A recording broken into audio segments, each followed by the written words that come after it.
Hello and welcome to today's Wolfram Institute live stream. Today we have Rodrigo Bazaes, a mathematician out of Chile, and did his postdoctoral work at the University of Münster in Germany, where he is joining us today. Rodrigo will be presenting his Wolfram Summer School project, Strategic Machines, Exhaustive Analysis of Finite State Automata in Games. Rodrigo, thank you for joining us. Go ahead. Thank you, Dugan, for the introduction and for the invitation. And yes, as you said, I'm going to talk a little bit about the Wolfram Summer School project from this year about strategic machines. I will explain, of course, what this is about now. So the main idea to like the big picture of this is the following. So you take a game in the sense of game theory, like Prisoner's Dilemma will be in this case, but you can take like a game, like any type of game like this. And then the idea is to consider simple programs that can encode strategies for this game and let them play one to each other and see what happens. That's like a very vague description of what I did, but that's essentially the idea. I mean, the project was much more focused on a specific type of setup, but one can extend this to basically any type of game, and one can consider different types of simple programs. In this case, the type of simple programs were finite state machines, but because it's very nice to simple to encode strategies there. So that's the main idea, and I'm going to explain in more detail what does this mean in more precisely. So, well, this, as Dugan said, I think this all start, well, not so long ago, actually, couple, how long ago, like 1.5 months, where when I attend, and many others, the Wolfram Summer School 2025, which, well, I guess most of you know what this is about, but essentially, a large group of people go there for 3 weeks to work on a project that was given by Stephen Wolfram. And by the end of the 3 weeks, we want to show something tangible, which is, in this case, what I'm going to show you. And also, well, we have to write a computational essay and give a presentation, a 2-minute presentation. Now, fortunately, we have a little bit more time to explain more in A details. lot more than 2 minutes, yeah. So, yes. So, how all this start? So, I have to say that I am a mathematician, but I don't have any background in game theory, nor much of computer science, and also, well, I knew a little bit about Wolfram language, but this was, I think, the most advanced project I worked on by far. So, so let me introduce a little bit what was the core of the problem, because so what Stephen Wolfram wanted to study is, in a sense, is a variation of this so-called puzzles cooperation, which is a experiment that was conducted in the 80s. So it's been quite long ago. So let me explain what the idea was.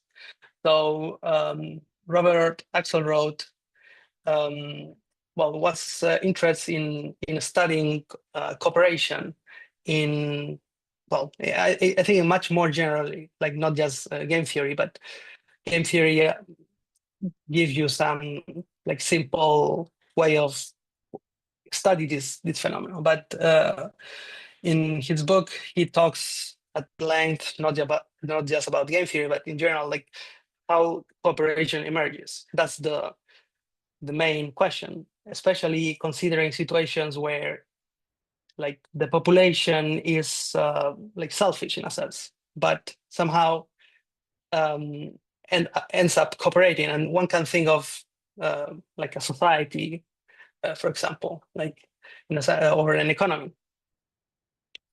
So to make this more tangible, he considered the prisoner's dilemma, which is a very classic game. But in case also you don't know what it is about, the idea is that you have two players, and each player can choose one of two options, either to cooperate or to defect. And of course, each player has to decide like without telling the other, like in secret, so to speak. And then at the end, each player says what they want to do, either to cooperate or defect, and based on that, you get a score. So, for instance, if both players cooperate, both get 3 points. But if one cooperates and one defects, the one that defects gets 5 points, and the one that cooperates gets 0 points. And if both players defect, both get 1 point. So, in a sense, like why these, I mean, what these values try to say is that like each player would want to defect because that gives you the highest score. But at the same time, if both defect, then you get less score as if you both cooperate. So, and also the both, like in total, like the cooperation, the mutual cooperation gives you an average score of 3 points, whereas in this case, the average score is 2.5 points, which is less. So to maximize the welfare, so to speak, mutual cooperation would be the best thing to do. So, but again, but this is a game like in classical game theory, like has like a Nash equilibrium at both player defecting. But in real life and in many situations, one, well, if one want to say like playing a game is like some type of interaction, this happens repeatedly. So a So more, just to review, like this is cooperating is like one strategy, and then but for one person to cooperate, that leaves them vulnerable, such that the other person yes, can defect or take advantage of them, and then like yes, take all the points earnings for themselves with 5, hmm, and the other one gets 0. And then yes, the, I guess, Nash equilibrium point is sort of saying, well, everyone defects and they sort of get they protect their interests, so to speak. And if they both defect, then they both get at least 1 point. yes. In a sense, like if you change your strategy, I mean, this strategy is so that like, because if you, I mean, what's the idea is that there, like, if you try to change your strategy, you are vulnerable, as you said. No, if you try to cooperate, I mean, you may lose, you may get 0 points. So that's like basically the idea of why this is like a natural equilibrium. But again, this is a technical thing; doesn't matter for this.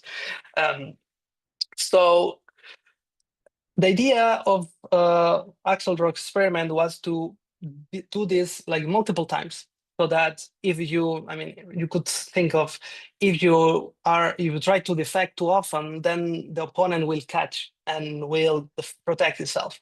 Um, so the defecting strategy may not be very efficient in the long run. That's the question. What happens? Um, So that's the setup from the book, The Evolution of Cooperation in the 80s. So the idea was to create a tournament where each strategy was encoded in a computer program. And in this case, he asked game theorists to submit a program for the strategy.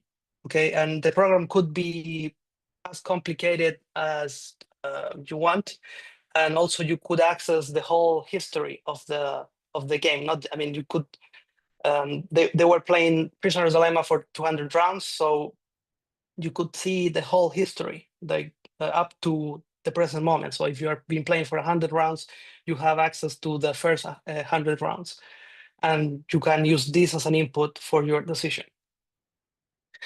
And you play this for 200 rounds against each other, including itself, and a random strategy that was like a baseline. And then the score was the total over all rounds and all opponents.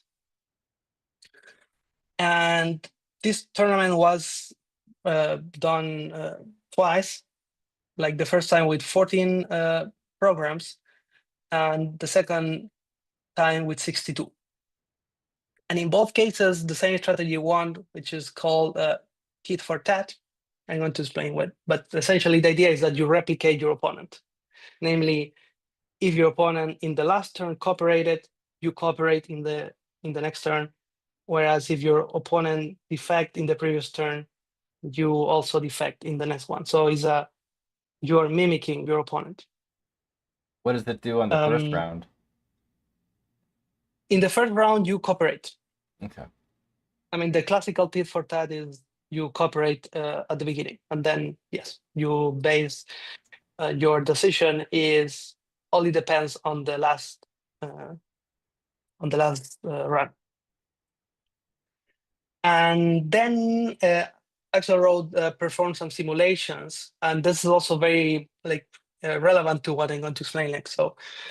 So he started with the strategies, let's say the 62 strategies, and then he iterates this process for 1,000 generations. So the idea was that you run first the tournament as done normally, and then for the next round you sample proportionally to the scores. So the ones that did better have a higher probability of appearing in the next turn, and they can appear multiple times. They can replicate. And what it seems to occur is that over time, the more let's say the more selfish strategies disappear, and the cooperative ones were the ones that survive. In the ones that spread, let's say. So that was the main conclusions from the experiment. And then, I mean, in the book there is a lot of explanations trying to say why this is true, and how this what does it mean for cooperation, not just in a game but in real life, and so on. So it was a very detailed analysis. So that's the original setup. So what Stephen Wolfram wanted to study, in a sense, is well, the number of strategies is very small. It's like, okay, 60 in the second case, well, but that doesn't, maybe the strategies, I don't know, weren't good enough, or I mean, sometimes one doesn't know, or there may be strategies that they're not very obvious or very intuitive, but they may be much better. And as I mean, the idea was to follow his vision of studying simple programs and see what happens. Yeah. And that's what So I proceed to do. The question about the Axelrod tournament is, so he had all these strategies, these agents, and he would pair them up and then have that pair that of two opponents play a sequence of games against each other. Mhm. right? And then after they finished that sequence, then he would mix up which opponents were paired, and then do another sequence. Is that correct? Every player was play against everyone else, Mm-hmm.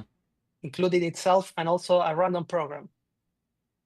So in the first case, each program play against 15 other opponents, like 14 plus the random. I see. And in the 62 was about 63. So for every pair of So it opponents, was there like was a a sequence of games. yeah, it was like a round robin Okay, tournaments. okay. It's called Uh-huh. in the yes, exactly. And that Okay. random program, just was it an equal distribution of defecting and cooperating each turn? It was like a just a coin toss of what that Yeah, random. yeah. I think it was just just randomly choose at any time. Yes. Mhm. Okay. So the idea, as I mentioned, is to try to explore the computational universe of simple strategies, we can call it, for games like Prisoner Dilemma. Of course, this can be applied to any game, um, like this type of games. Um, and well, in this project, I'm focusing on a very specific class of programs, which are called finite state machines. I'm going to explain what this mean.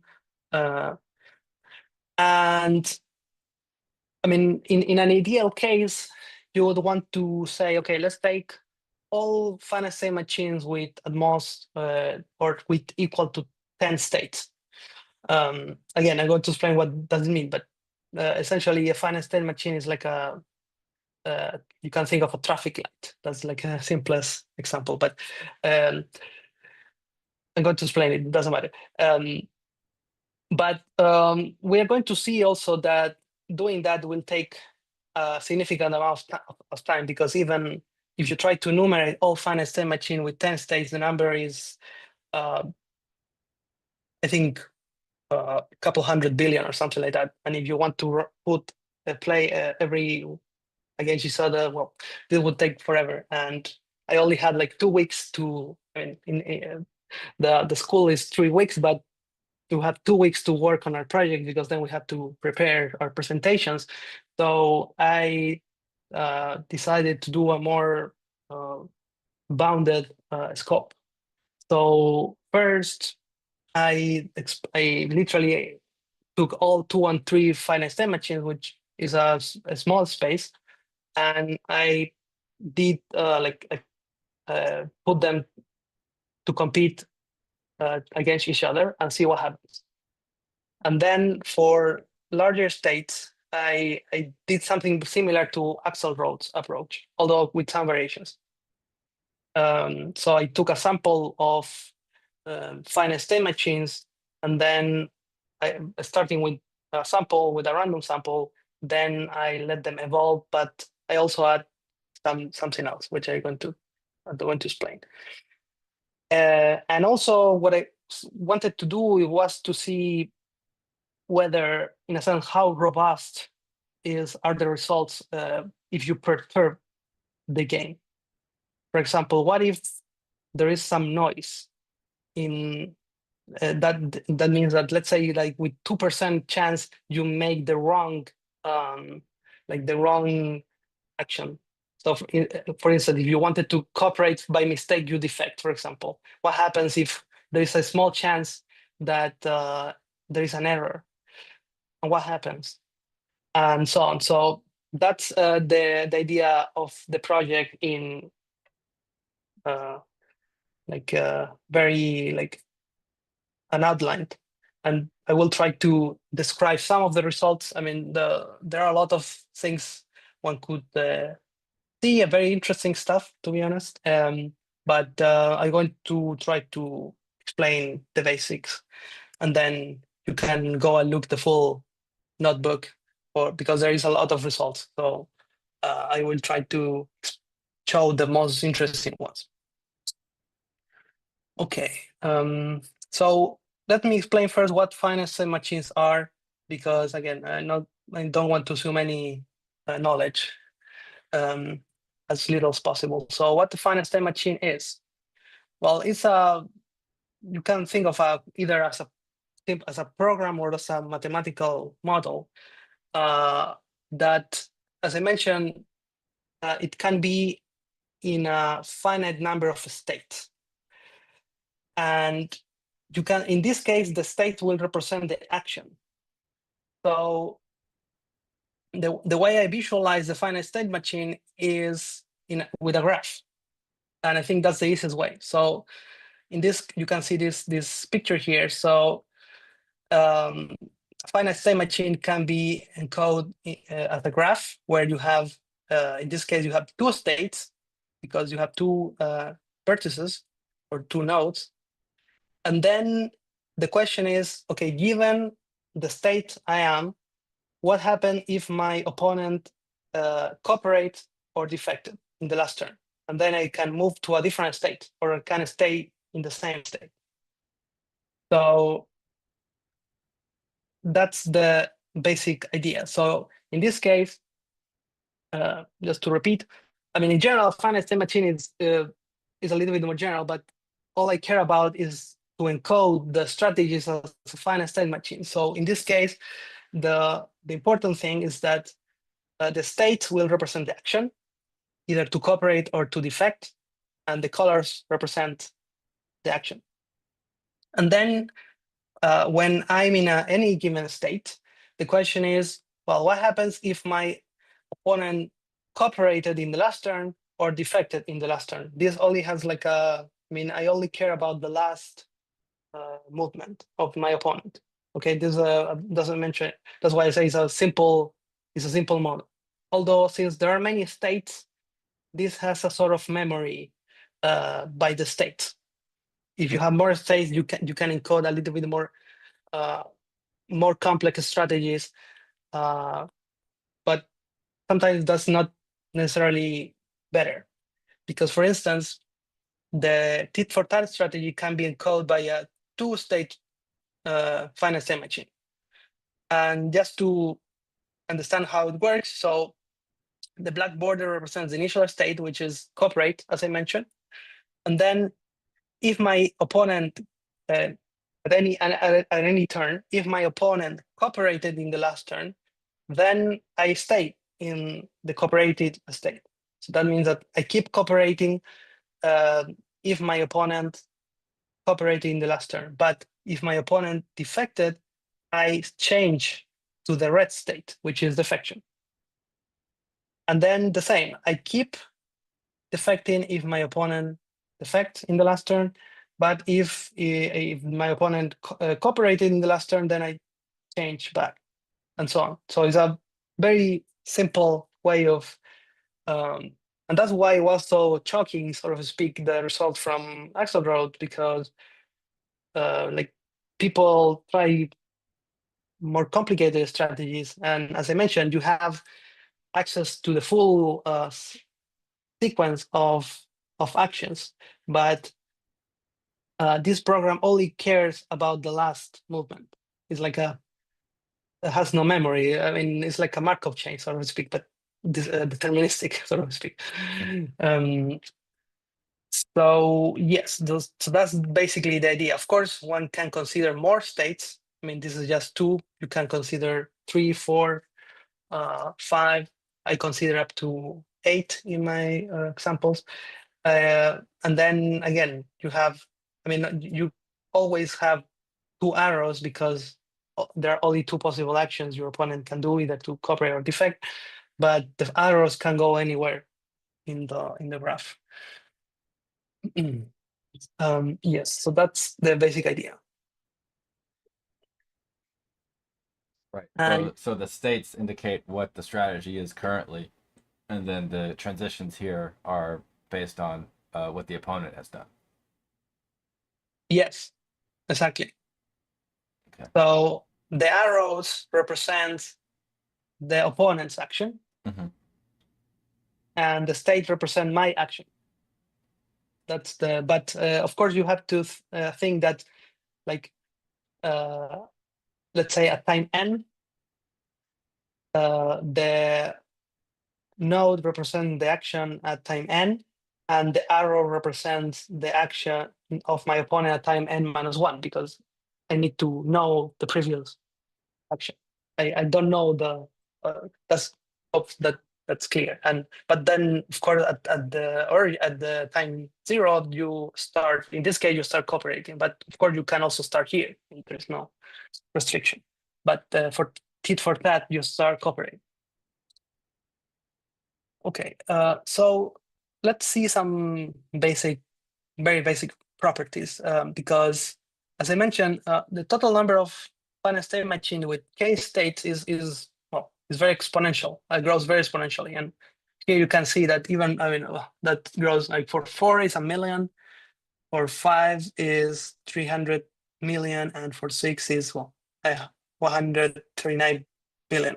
So yeah, it grows very fast. And well, I don't know if it's the reason why you have this is because, well, the 2 to the k is simply the number of ways you can color the nodes, green or red. And the k to the 2k means, well, where I can send the arrows. That's basically, and the 2 is because there are 2 possible actions. So that's the intuition why this number. But many strategies do the same. And you can see here, I mean, this is a very simple example here, these two. Both, in a sense, have, they only cooperate. I mean, this state doesn't impact because you start here, and then no matter if your opponent cooperate or defect, you still cooperate. You can say it's a very naive strategy, but it's a possible strategy. And this one is doing exactly the same. This strategy just cooperates forever. So in general, there are many strategies that do the same, but they may look different, but they do exactly the same. So one of the things I tried to do at the beginning was to reduce or see how to reduce the number of possible finite state machines, well, to make everything faster, but also to avoid trying to avoid to squeeze the results, so to speak, because if there are, let's say, too many strategies that do the same, you are like over-representing, and then if there is a strategy that does well against this one, you could get a lot of points just because there are a lot of bad strategies, let's say. So I try to reduce the redundancy also for that reason. Yeah, so in the terms of like graph theory here, it's like the out component of the initial state needs to include all the states. Otherwise, there's a reduction. Yes. So yeah, that makes sense. Let's okay. So as I mentioned, well, I apply like I call it canonical form algorithm. I don't know if it's like standard thing, but essentially the idea is to you start traversing the graph and going through all the reachable states. That's important. You go visit all the reachable states, and then you can represent a graph uniquely. I mean, not uniquely. You can represent it by a string, and then you say, well, all the graphs that have the same string, they belong to the same equivalence class, and you take them as one. So, well, I don't know if it's that important, but the idea is that, as I mentioned, you start like traversing the graph and seeing where things go, and then you create a graph like this. For example, in the previous example, well, in this one, both, as I mentioned, you only look at reachable states, so it's very clear that both only reach this node. So that's why they have the same representation. And the idea is that basically you start numbering the nodes. So for example, you always start with one, the initial state, you call it one, and then you say, well, in one, I'm cooperating. That's why I have the 1C. So the vertex or the node number 1, incorporating, and then I look about, that's the only node really that I have. I mean, this node is not reachable, so only I have one node. So that's why 1C. And then the idea is to see, okay, I try to look at the transitions. In this case, for example, that this means that if I am in 1 and my opponent cooperates, I go to, well, 1 because it's a loop. And then this means if I'm at 1 and my opponent defected, I also stay at 1. So that's basically the idea. And then if there are more states, of course, you look at all reachable points, and then you do the same analysis. If I'm in a given state, I analyze both cooperate and defect, and you see where it lands. But okay, it doesn't matter Okay. really. Yeah, so Is that is kind of looking at the outward component of the initial state, of that initial cooperating state. And so the canonical representation of those two graphs down below. Wait a minute. Of the one from this ones. those two, yeah, they would come Yes. out to be the same Yes. because Yes. you I never mean, get to because the it's second state in that, so you never yes, like list yes, it out. exactly. I mean, it's a little bit trivial, but we can see like more non-trivial examples. But yeah, this is just to give some idea why two graphs may have the same behavior. So by using this algorithm, for example, for 3-state machines, we can go from almost 6,000 to almost 2,000. So it is a fair reduction. And so if you are computing stuff, having like a reduction of factor of 3 means that basically the total time is like 9 times faster, which is significant. Of course, this algorithm is not, there can still be finite state machines that have the same behavior, but they don't have the same representation. So this algorithm is just structural, so to speak, is not behavioral. Yeah. And you can see here, for example, because for two finite state machines, I apply the algorithm, and those are, I mean, this is just sample, only 6. But you can see here that these two are also doing the same, but they don't have the same representation because, well, they have I mean, they look different. I mean, that's pretty clear, but both do the same because both have just green. So it doesn't matter how you put the arrows really. So Hmm. Yeah, here that's the outcome why I is was, they're always gonna cooperate. yes. And that's the thing. This algorithm is not bulletproof. I mean, I don't know really. I don't think it's very easy to determine like, okay, whether two finite state machines produce the same outputs unless you try. I mean, I didn't want to. I didn't want to spend much longer trying to reduce this, and it's good enough. So as I mentioned, I wanted to study all the possible strategies for 2 and 3 finite state machines, like 2 and 3 states finite state machines, because it is possible to enumerate all of them and do this tournament in a reasonable amount of time. So, well, this is just an example, but I just wanted to make clear that there are strategies that still do the same. And in this case, well, there are the like trivially cooperate. So as I mentioned, for 2 states, the algorithm only goes from 64 to 50 if you apply this reduction, but there are many strategies that just cooperate or just defect.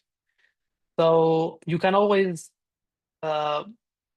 get rid of those because This is for two you want. states. The two state Yes, machines, there are 64 of them, yes, yeah, and then reducing that gets 50. yes, gets 50. But then there are many cooperate only or defect only. Mm-hmm. So what I did was to only consider one of each, and this leaves us with only 27. So I mean, in two states, yeah, a significant amount are trivial because I mean there are only two states, so um, it's quite likely. But still, I wanted to try and see what happens. So I ran the tournament, and I did it for 50 rounds. Not, I mean, Axelrod did it for 200. I did it for 50 um, because well, takes less time. Sure. And And this is a round robin thing. You did yes, here each I pair. did. I didn't put them against themselves. I did just against each other. But yeah, and I didn't use a random strategy. So I simply like the each one of the 27 uh, play for 50 rounds again each of the 26 that remain. That's a small variation of the Axelrod's setup, but doesn't it shouldn't make much of a difference. And well, those are the 10. Well, here, yeah. Well, we can show the 9. So here are the top 9 strategies and with the scores. Here I just use the total score, but later I will use the average because it's a little bit more. I mean, this of course, if you have uh, more opponents, you will have more score, and the idea is to see like how this scale. Like you don't want that the score scales with the number of opponents, but uh, this is how I did it. So I wanted Okay, to so keep this it is also interesting. to Let me look at this. So this yes, first strategy is initially they're yes, cooperating, and as long as the other person cooperates, they'll keep cooperating. But if the other one yes, uh, screws them over once, they go into a state yes. like You are done. that top left You're state screwed. that Yes. it will never Yeah, cooperate this again one. after that. Yeah, actually, this has a name in the like this strategy is called Grim Trigger, Mm-hmm. and yes, is unforgiving, very unforgiving. Um, and this one ended up winning. And this, I mean, this one is like a variation, but starts defecting. I know this is just defection. Sorry, this just Yeah. defects forever. I mean, it's one of those. Uh, yeah, it's pure defection, Mm-hmm. and well, this also is pure defection. Yeah. Um, so And then the one 3558 that on the second row that starts out as cooperating, but then goes to defection this after that. cooperates once. Yes, it's very like cooperates once and then goes to defecting forever. And this one, what does it do? Is very this is very strange. Like it starts affecting and continues to do so while your I mean in a sense, well, maybe it makes sense. Now if your opponent keeps cooperating, well, I keep defecting, I keep making points.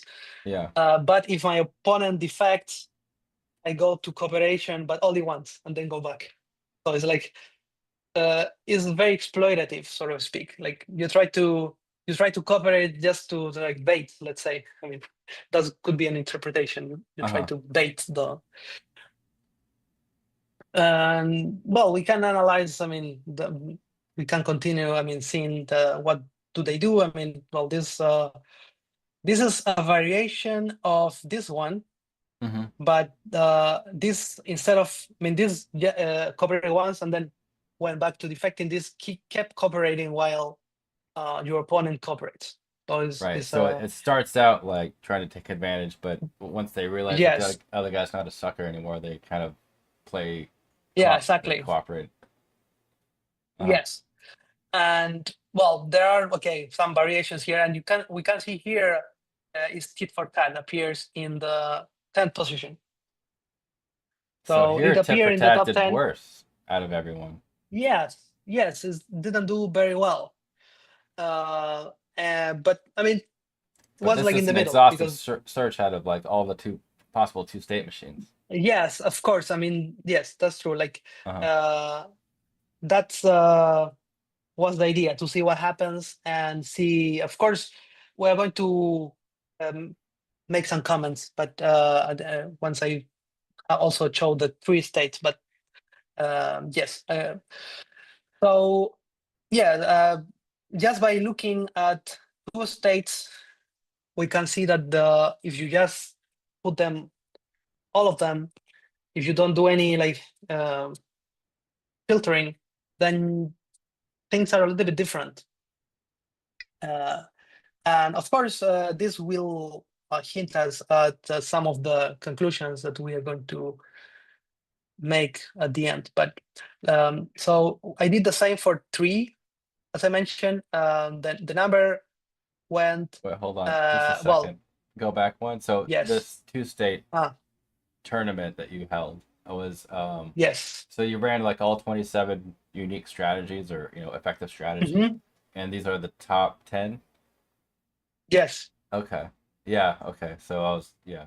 Um so like the strategy for just always cooperating, I guess, like Yeah, I think it was the one of the worst ones. yeah, so he just got taken advantage of Yes. basically That's. by I all these mean, you other may people who say, like they'll yeah. I test the mean, water sometimes and then like make a strategy, but like if you just always cooperate, you're gonna get taken advantage of by the yeah. I mean, wolves. it's like a naive Uh strategy, and yeah, you may say, well, who is going to use that strategy? No one is going to use it. I mean, that's a is a valid, like you may say, well, this is not representative of how people would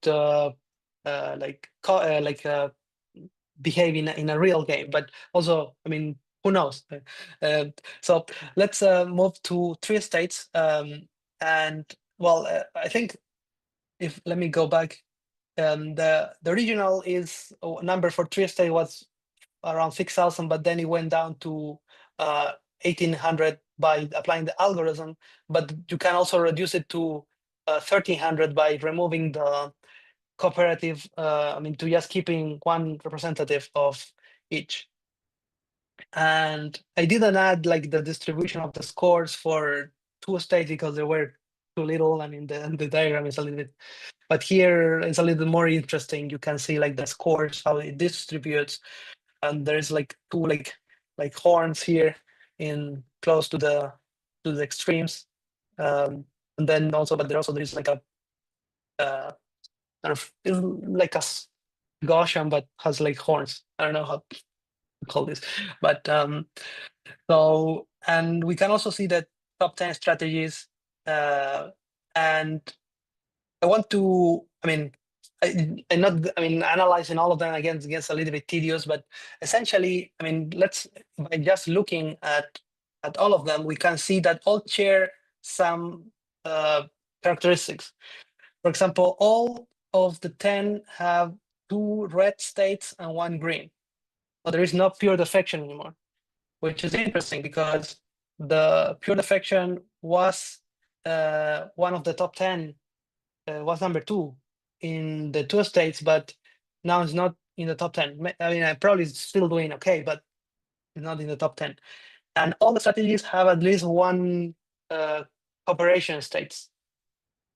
So one could like interpret this as saying like you have one more state, you can have a little bit more sophisticated strategies because in a sense these strategies count how many defections, how many consecutive defections. Basically, they're all variations of, okay, if you defect me twice, then I cooperate once, or maybe I keep cooperating, but they're all more or less variations of this theme.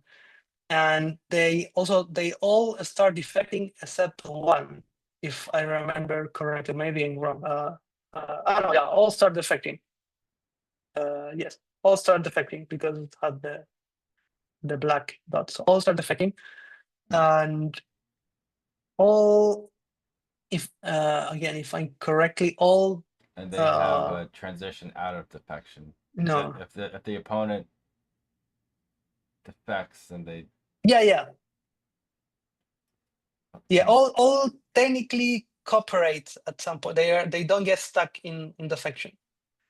They all cooperate at least every so often. So the way you can interpret that is that, in a sense, they are all variations of, yeah, you try to exploit as much as possible, but also you cooperate a little bit to, like, because the problem if you get stuck in defection is not very efficient anymore. So you try to exit the hole to go back to cooperating, but then try to go back to defecting as soon as possible. So that's more or less how the strategies are. I need to get some light. Uh-huh. Uh, it's here. It's almost 9. Uh, so yeah, again, I don't want to bore you giving you explaining what each does, but they're pretty similar. I just want to show the picture so that you can see that they're more or less similar. There are some variations, like this one keeps cooperating, for example, whereas this cooperate once. Uh, this one also just cooperate once, but there are variations of the same thing. Right. So So yes. I'm trying to imagine how gameplay goes. It's like the first one says, all right, they defect, and then Mhm. if the other person defects, then they'll defect again, and if the other person defects again, then they'll cooperate. But they Yes, won't. for one turn. But there's no option for the other person to just like prompt them to keep cooperating. Like if the other person Yeah, no. cooperates on that turn, then like this guy will go to defecting again and try to take advantage of that cooperation. Yeah. Whereas Yes, the that's next true. one over has like that loop back on the cooperation, Yeah. saying like, okay, we get to the state where I'm prepared to keep cooperating if you cooperate. Hmm. Um, and if that's paired up with another like state machine that has cooperation with a green loop back to that cooperation state, Yeah. then they'll keep cooperating in perpetuity, kind of Yes. thing. Um, Yes. and Yes. and so I can see now that the added state, the sequence of transitions will sort of add memory to how many Yeah, exactly. what the past was like. Oh, they defected and cooperated, and that means I'm here now instead of at this other place. Yeah, And exactly. Exactly. the That's perfect understanding. the Yeah, that's transitions out of a state like kind of encode the mentality of like, oh, I'm cooperating, but I'm not trusting them, or I am cooperating, I'm ready to trust them, or I'm ready Mhm. to flip the Yeah, table and exactly. pull the rug, do a rug pull or something. Yeah, yeah, that's true. In a sense, the more states you have, you can like have more sophisticated like variations. So yeah, in a sense, even though like given us, if you are in a given state, you only care about the last movement. But as you said, having more states, you can like keep track couple of states and base your decision on that. And also, yeah, I mean, you one may think, well, these two like look, I mean, they are look very similar, but this behaves like quite different. As you said, after two defections, then it can go to a cooperation loop. Uh, so why they have very similar scores?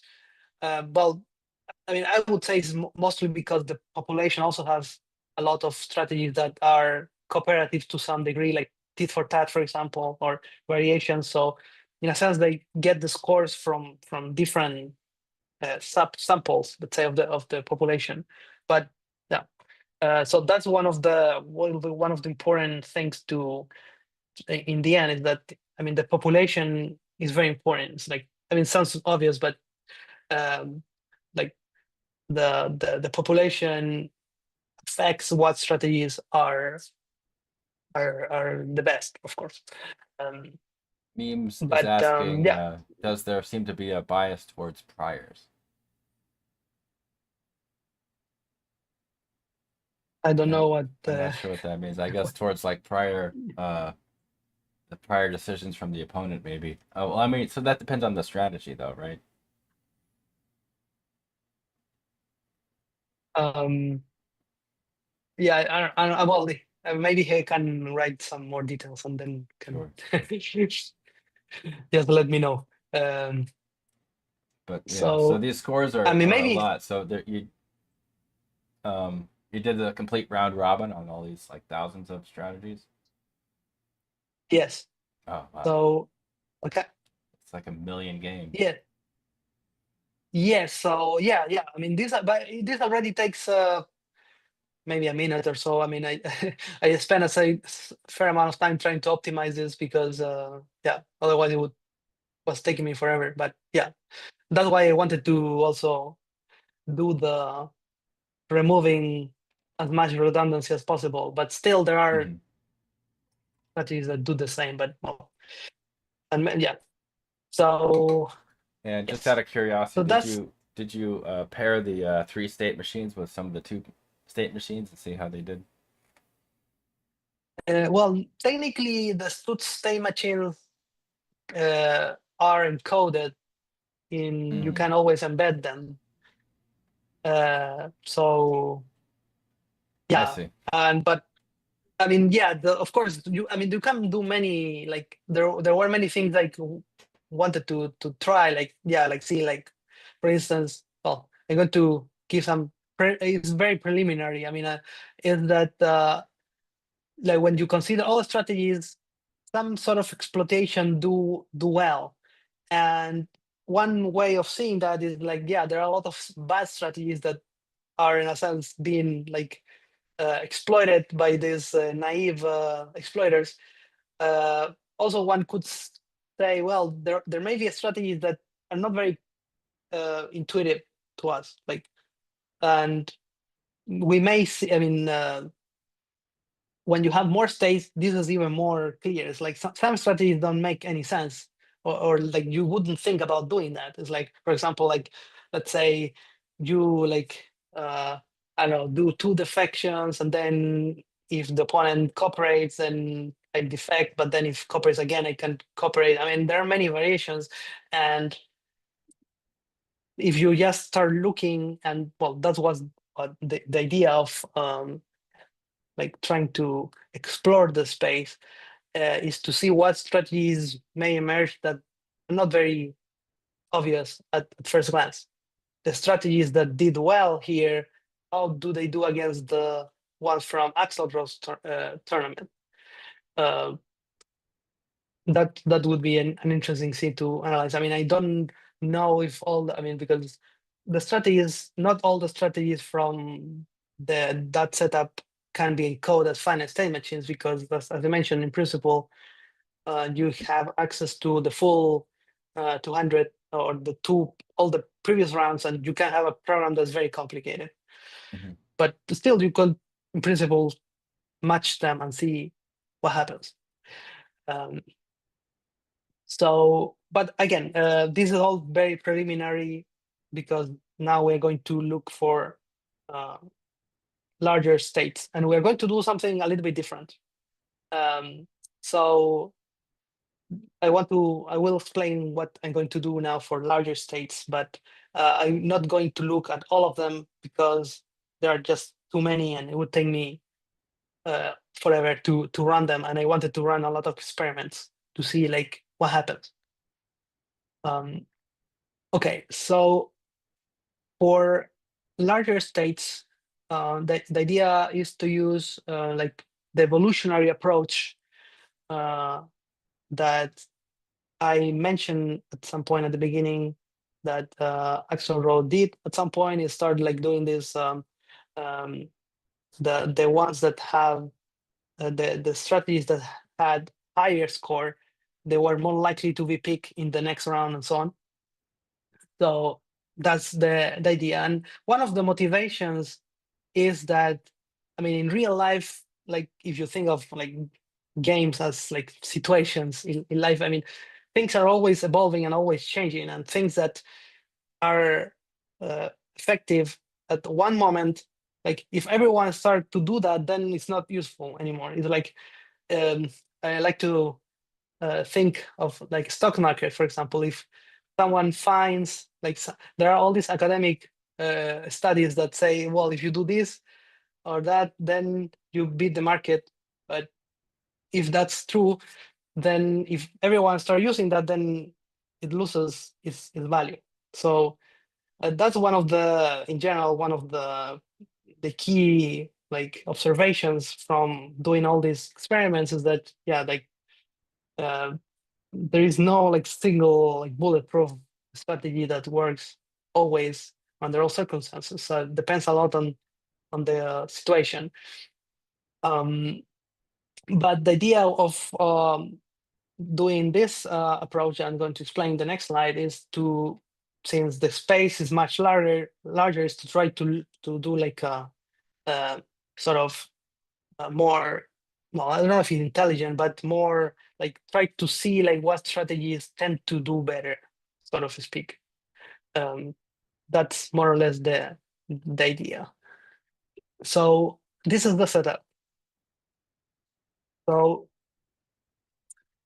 I consider 1,000 finite state machines.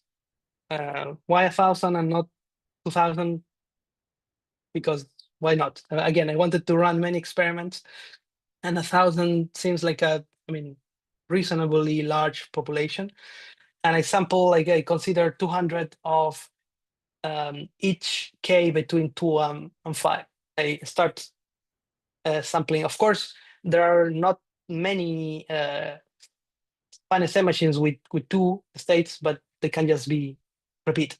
So in this situation, I didn't consider the algorithm. I didn't consider for unique structures, and I'm going to explain in this. It will be apparent why I didn't do that here. So in the first generation, like again, we do the same, but I didn't play against each of the 1,000. I pick 100, and again, I could have picked 200 or 300. I just did 100, and which is like a decent proportion. I mean, again, I could have done like more and see, but I just each player only play again 100 random strategies in the population, of course. And again, I did an iterated prisoner dilemma game for 50 rounds. So just to clarify, here each player is only playing 100 with 100 other strategies for 50 rounds each. Okay. And once we do that for the first generation, we resample proportionally to the scores obtained in the previous round. And this is exactly as, I mean, the same idea from Axelrod is like, the idea is that the ones that have a higher score have a more, they're more likely to replicate or to, that's why it's called evolutionary approach. It's like the ones that do best, they replicate for the next round. But also I add the possibility of having mutations, because again, I wanted to try to explore the space of strategies. So to add some more like juice, with a some probability, the strategies will mutate. And I consider 4 types of mutations: to add or remove a state, up to 8, because there are diminishing returns basically. And also at some point, like if you start adding more and more, it really doesn't get much better. It can be worse. And then that's one of the mutations: add or remove a state. Also, you can swap the action in a given state, like change the color of a node in the graph, or change a transition, like move the arrow to a different a node. So those are the mutations I consider. Of course, well, those are like basic ones. And then I repeat the process for 1,000 generations. Okay. So is it clear? Yeah. Okay. So again, I want to just like that I'm playing against 100 to make it, because I run a bunch of experiments and it's 1,000 generations. So that's 1,000 So mutations. But so it looks like you run the tournament and you pick the best one and then you mutate its rules and you get a new one. Is that uh, is that accurate or well, am I wrong? so I okay, I do this. I resample proportionally to the population, Mm-hmm. and then each strategy has a 2%. Well, in the baseline case, it's 2% probability of doing any of those mutations. So it's a fixed percentage, or you can think of 2% of all the strategies mutate at a given Okay. generation, and this is done every generation.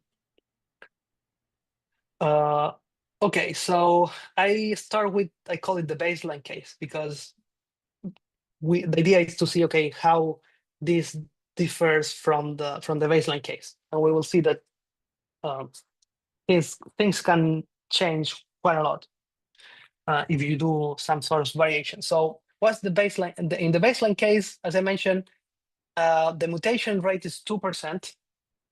That means that at any generation, there is a 2% chance that a strategy will have one of the four mutations. There are like the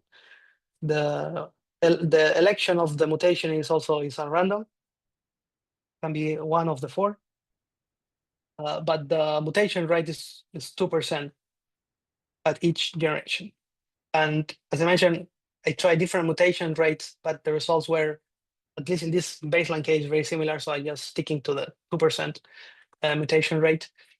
And here I'm going to always show the same graphs. So I'm going to explain what those graphs mean. So the blue one is the mean fitness, I call it, which is, I mean, you can, the mean score.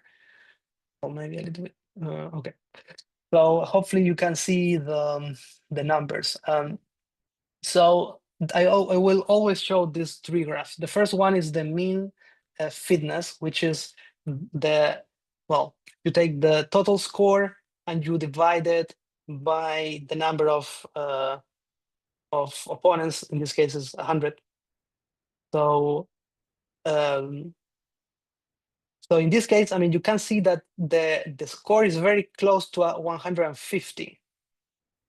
And if you remember that the scores from the prisoner dilemma, which were 3 points if both cooperated. So what happens if you have two players that always cooperate for 50 rounds? Each player will get 150 points, right? Because 3 points times 50 is 150. Yeah.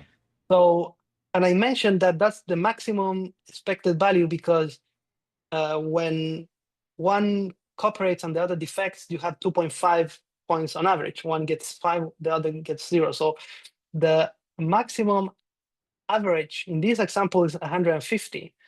And we are seeing here that, well, after a couple of rounds, the mean, it basically converges to 150. So in a sense, that means that the population that resulted from this is purely cooperative, so to speak, or at least cooperates in the first move, which is what you see here. In the red graph, you see that this is the ratio of the finite state machines that cooperate on the first move.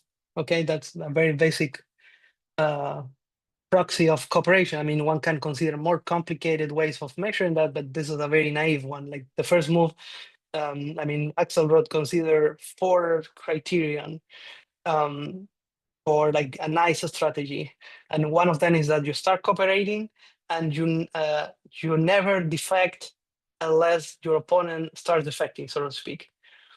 And also you retaliate, in the sense that if your opponent defects, you also defect, but you are forgiving, in the sense that once your opponent start cooperating again, you start cooperating again. It's like tit-for-tat is the classical example of a strategy with those properties. But here I'm only looking at the first move cooperation. which is a simple way of measuring cooperation. Mm-hmm. And then complexities here, it just means the number of states, which because we start adding more states, it makes sense that the number here starts to grow. That's interesting So that those are the there seems to be a correlation. Here, I'll yeah, there are basically one-to-one correlated here. Yes. like this. There's a correlation there, and then like this step. Yeah. I mean, literally, they look basically the same. I mean, Yeah. Oh, they also that's have nice. the drop. Uh-huh. Yes, that's true. And yeah, I mean, I think hopefully you can remember these two, especially these two, because well, this is more or less it. The green one can change quite a bit depending on the. I mean, it's I hear I only showing one example. I mean, in principle, since this is random, there could be different scenarios, but at least for the baseline case, I try different several examples, and you always get these two graphs, the Yeah. shape. So hopefully you can remember this because then I will compare uh, with when I start doing some variations. But yeah, that's the idea, is that there is a dip at the beginning, I would say, because since it's random, it's like tends to like go to a defection spiral, but thanks to the mutation rate, at some point, like there is a very explosive surge in cooperation, and it stays there. It doesn't dip again, at least after a certain generations. So that's in a sense is what I mean. This coins coincides or agrees with Axelrod's also that if you do this over time, cooperation seems to emerge. I mean, by this very basic proxy of first move cooperation. Again, is like a very like simple way of measuring, but that's a first like step you can see. And you can, here I'm also showing the histogram, and you can see it's very concentrated. Like the scores are basically or all in the range of 140, 150, which is basically means that they are always cooperating. And that's true because we can see here the scores and all basically have this green loop, uh, this cooperation loop. They all start cooperating and they keep cooperating while the opponent cooperates. They all have this. Mm-hmm. Uh, so essentially, they just get the 150 because they get 3 points, and the differences are because there may be some bad players, but like some effectors here and there. But yeah, in a sense, uh, you can see all sort of strategies, but really it doesn't matter what you have outside this loop because you are just cooperating. So you Yeah, can yeah. see there is all sort Even of like the one that's a square, right?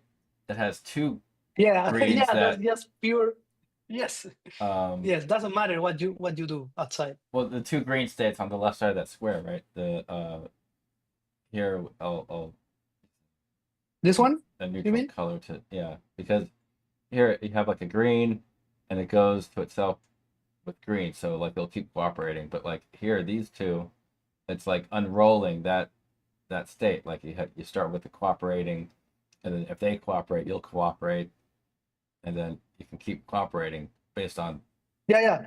But going this between cooperates these always. two I mean, states, doesn't and matter. that's equivalent to just doing that. I mean, this is like a pure naive cooperation. I mean, this strategy only cooperates Mm-hmm. this one. So yeah, I mean the arrows doesn't matter in this case because you're always cooperating. So in a sense, the conclusion is that it really doesn't matter what you do outside of this loop of cooperation, and because you can see there are all sort of strategies one can like try to analyze what they do, but in this case it doesn't matter because they all do pretty well. It's like very peaceful, very cooperative, like everything is good. Yeah. Um, so this is the baseline case. I call it, as I mentioned, 2% mutation rate, and That's it. And cooperation seems to be stable, like because after 1,000 generation there is little variation. So good. So that's the baseline case. So after doing that, the question is, okay, what if we add some like perturbations to this case? And does this same picture remains or things change? And that's what I want to do well, it's already late. So I think I will just consider some cases and I'm going to skip the rest. No, we can, So, we can take all the time you'd like. okay, well, And I know in Germany it's quite I late. will get angry. I will get hungry. So when I cannot, or my voice will collapse. But anyways, let's see how we go. Um, so I consider 4 variations to the baseline case. So the first one is to add noise. What do I mean by that? That means that with a given probability, like let's say 5%, the action taken by the opponent, the action will be the opposite of the one given by the state. So uh, just to give an example, like it basically means that you switch uh, temporarily the color of the node. You don't change the color of the node, but just you do the opposite um, action. So if the color tells you to cooperate, you defect, and vice versa. Okay. Okay. So this is with a fixed probability. You do that for all machines and for all routes. For you do this if, let's say, always. Mhm. The second one, I add a discount rate to the payoff. That means that because I'm playing for 50 rounds, and there are situations where I would rather get a payoff now than in round 50. So by adding a discount, well, you're adding a non-linearity. So in a sense, that the game is a little bit more interesting because it's not linear anymore. So that's the motivation, and because, well, I mean, you can think of like if you pay off our money, like the payoff in the futures will be worth less than the payoff now because of time value of money, whatever you want to call it. The third variation was to add invasions. So, for example, in the all cooperative, all nice, what if you add invaders that are like defectors or pure defectors or some whatever invader thing like class you can think of. In this case, I consider just pure defectors. um, what happens? That the population collapse or it remerges, is robust the population or not? That's the idea. It's like if you add invaders, what happens? And the last variation is to consider like payoff matrices that like change. Like let's say you have two possible regimes, like and that is represented by 2 payoff matrices, and they can change. Like they can either change like cyclically or as a Markov chain. And the question is, what happens if you have like 2 payoff matrices that you can think of like having two, like an abundance and a scarcity case in a game, and they can uh, switch every given number of rounds or given number of generations, and what happens there. And then I, after testing each one of them in isolation, I consider pairs, and then I consider all of them. And yeah, that's basically the idea. And I always keeping 2% rate of mutations, unless I will explicitly mention some cases where I consider a little bit higher. So that's basically the idea of what comes in the next is consider variations of the baseline. But it's the same thing, is that you do 1,000 generations and you consider you sample by scores and do mutations, but adding these variations on top of that. So when adding noise, I tested different rates of noise. So for example, here you have 3% noise rate, but we can see that the scores remains fairly high, even though the cooperation rate tanks to almost zero. So this is very interesting because, again, in the previous one, the graphs were correlated, and here they're clearly not. But despite the fact that the cooperation rate in the first move is almost zero, the scores remain fairly high on average, which Oh, is that's interesting. I wonder what noise rate causes that transition. well, we're going to see in a moment. Uh, I'm going to show. Well, again, I'm not going to bother like showing all because it will take forever. But yeah, the distribution still of the score still seems like fairly concentrated. It's very similar to the baseline case. You have a little bit here of more like values here, but it doesn't affect much. mhm. But you have this interesting thing that the cooperation rate, the first move cooperation rate is almost zero. And you can see, well, here the top 9, I just consider the top 9 just to make it symmetric. But yeah, you can see here only one strategy starts cooperating, this one, the second one. All the rest start defecting. And yeah, Can I you didn't, can you expand that? Okay. Yeah. yeah, So yeah, I see that most of them start out defecting, and then they have yes, transitions. all but this. Uh, Yes, even they a lot of them have most of their states defecting, yes, and yes. I then mean, it's not just that they defect only once, but it's like the case of the three states, so to speak, mhm. but with allowing for more states. So that I found very interesting because, again, in a sense, one can interpret this as that like you can reach like relatively high scores. I mean, this is less than the 150, but it's very close. But the behavior of the strategies is very different. So, and then I try with different noise rates. For example, here is 4%. And here, again, the first move cooperation seems to, again, become more correlated. So, yeah, why? I don't know. And you can see, well, the noise, the fitness distribution still is fairly concentrated. So, yeah, you can see here. Again, I don't want But to it's a spend too lot much less time like, than. Oh, wait, go back to the other the previous slides chart, score distribution. yes.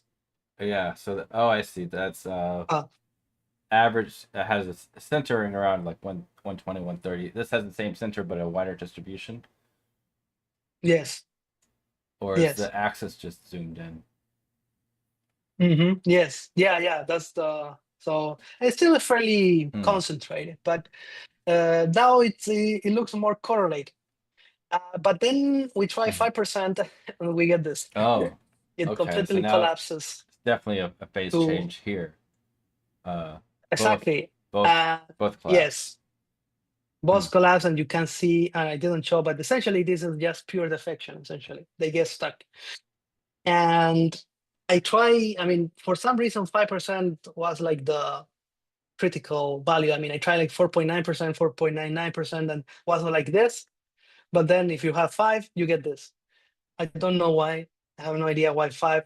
I mean, the 5 is not like a magic number. I mean, I think that the 5 is related to the 2% mutation rate, because if we increase the mutation rate to 3%, it's like it goes back to higher scores. Oh, So it seems that the 2% mutation rate is not enough to escape from the whole of the defection. But if you increase the mutation rate a little bit, then you can like help the strategies to escape the whole. So that's the one of the examples where I changed the mutation rate because I wanted to see whether this 5%, why this 5%. And I would say that depends on like the mutation rate. But also, if you increase the mutation rate too much, then it starts to become noisy, and so you cannot increase the mutation rate too much because also the variance start to increase. So yeah, there is like an interplay there that Hmm. needs to be careful. And well, those are the scores. Yeah, still is fairly concentrated, but yeah, that was one of the interesting, I mean, results is that, well, first that there is this phase transition at 5%, and then is that, well, if you increase the mutation rate, you can help, so to speak, to be able to escape this minimum, so to speak. Okay, so that's I consider more cases, but that's basically the idea. So next, I add discount rates, as I mentioned. So what I did is that I took a number r between 0 and 1, and then for a given payoff, the payoff at times, well, at time 0 will be x, at time 1 will be x times r, at time 2 will be x times r squared, and so on. So the payoff become less and less over time. So the payoff at rate 50 will be very, very little.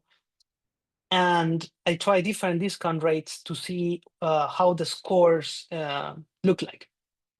And for this discount rate, 0.95, well, it's like similar to the 3% noise rate, where you have a fairly high score, although you may say, well, it's just 50 points. 50 points is much less than 150, but this is because of the discounting, okay? So the scores will be much less. But also the cooperation rate is very, very, very low, but the scores are remain high. And I think I explained here, yes, that there is this low score of 50. It seems low, but if you do the pure cooperation strategy for the 50 rounds, you get a score of 55.3. I mean, if you just consider the geometric sum. So this is very close to the optimal, so to speak. But again, Wait, we have a so you're very saying low. like, is the discounting compounded? Yes. Yeah, that's Ah, what I was saying. Like the scores of x times r, x times r squared. So for example, the 3, they become 3 times 0.95, then 3 times 0.95 squared, and so on. So at time 50, the score will be very small. I see, I see. So it discounts each game in the sequence of that 50 game sequence. Yes. Yes, Okay. yes. I mean, you can interpret either like you multiply the last one by a constant rate, or you just multiply the initial one by is like yeah So that's is exponential decay. So basically, it's like the games that are up front are what's going to affect the overall score the yeah most. exactly. Yes, so in a sense, there is like a time component. Like the scores at the beginning are worth much more than the ones at the end. So in a sense, you would want to try to get as much core as possible at the beginning, and then, well, whatever in the end. So yeah, so what happens here is like in the um, 3% discount rate, sorry, noise rate, that there is like a relatively high score, but the cooperation rate is almost zero in the first move.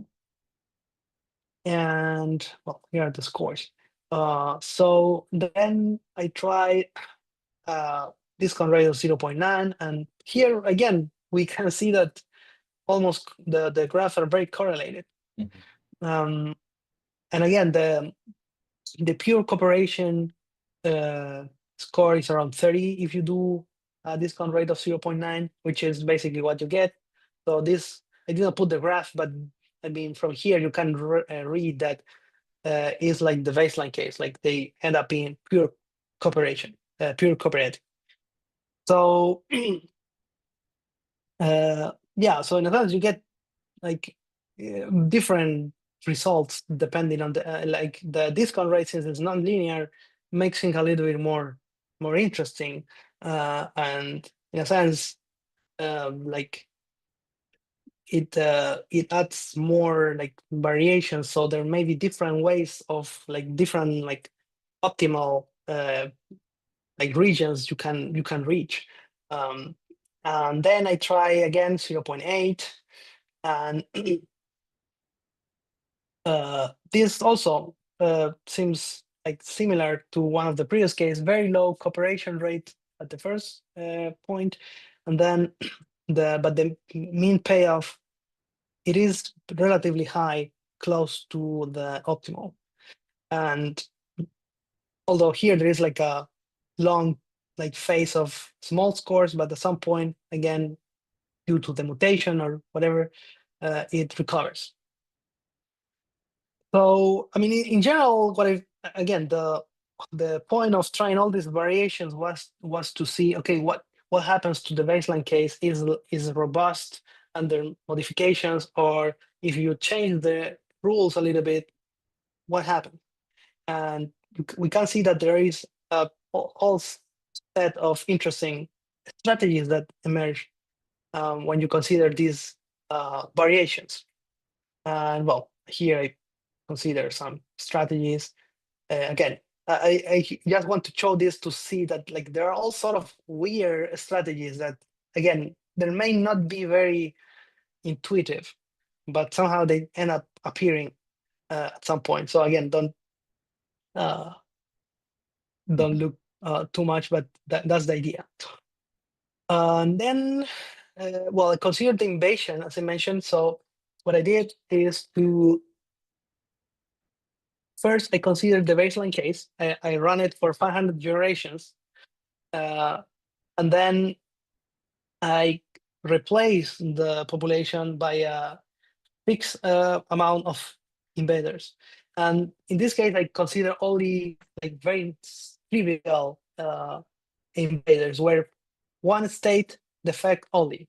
So I replace, let's say, in this case, I did a 90, I replaced 90% of the strategies at after 500 generations in the baseline case by pure defector strategies. Okay, yeah. So And what you replaced 90% of the population at a certain threshold after halfway through this, right? After 500 okay, generations. 500 generations, yes, yeah, because it seems to converge pretty quickly. That's why I did 500, just to save time. Okay. Yes, And then so because you mhm. invaded the population and made 90% of the population turn to these Yeah, this pure zombies, let's say, defective. zombies, these jerks, Yes, these yes. defector jerks. So they'll never cooperate no matter what. No, Huh. and just one state. And but even, I mean, I tried different rates, but even if you had 90%, still the population recovers extremely quickly. Um, so it seems to be very, very robust against this trivial, like in a sense, I mean, one could say that like the population generates like antibodies against those, like at least the trivial ones, after doing this for 500 generations. So they're not naive anymore, so they can easily like repel those pure defectors. And Wait a minute. what I didn't do, Did mhm, the invaders get mutated yes, if I mean, they score highly? yes, yes, yeah, I did the same evolutionary with the new population that I resulting from replacing the. I did the same, but for 1,000 more generations. So in the end was 1,500 generations for this uh, example.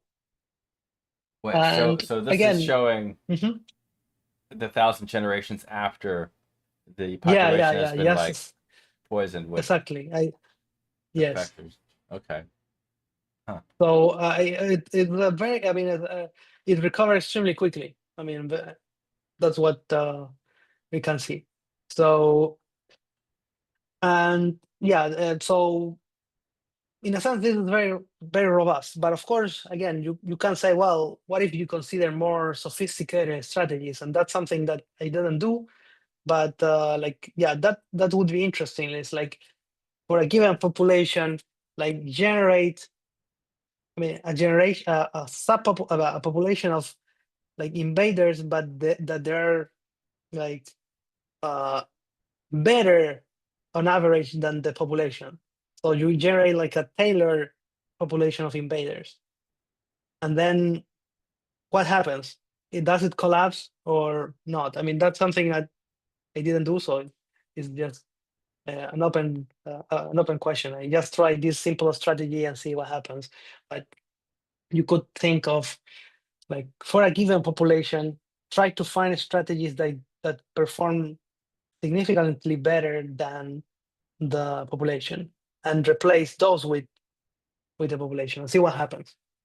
But yeah, that's something I didn't do. But for this very like effector only naive strategies, they do very well. They repel them very quickly, even though you only 10% of the base population remains at the beginning. Okay, so I only show in this one because, as I mentioned, I tried different rates and they didn't it didn't make a difference.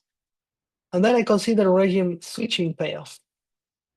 So I replace the normal prisoner's dilemma matrix and consider two matrices. One representing like an abundance case and one representing a scarcity case. So in a sense, like the payoff are different. So in the abundance case, the payoff tend to be are higher than in the scarcity case. So in a sense, and yeah, so I try to see like if you have two matrices, if there is like if they adapt, sort of to speak, the strategies to, you can think of like the invariant metrics, the invariant metrics you could get from mixing these two, or if they just like oscillate. Again, why this matrix and not other? It was just an arbitrary election. So the idea was simply to see like, well, in the abundance case, you have in general more scores, and you want in general to keep the structure of the prisoner's dilemma one, in the sense that you want that the score in the sum, like the sum of the scores in the cooperation states, when both cooperate is higher than when there is defection, like this case. But for example, in the abundance case, the cooperation when both cooperate is much more is much better than when one cooperates on one defect. Like for instance, here the sum is 10 points and here the sum is 6. And in the scarcity case, the sum here of when both cooperate is 4, and here the sum is 3. So yeah, the difference is much less. And yeah, again, why this and not others? This is arbitrary. Just consider this case. I could have considered more variations, but I just took this one and I consider different ways of sampling, because the idea is like, okay, you have to determine which matrix to use. So I consider 3 situations, like a cyclical regime where you switch them after, let's say, 100 generations, you switch the matrix. I consider a Markov chain where like the the the matrix to choose follows a Markov chain, or like a hybrid case. And I did the same experiments as before. So as I mentioned, I only change I only changed the matrix after a generation. I didn't change the matrix in between a generation, and I could have done that. I didn't do it, but yeah. Right. So the matrix This, doesn't change for a consecutive run of 50 between two. yeah, exactly. Yes.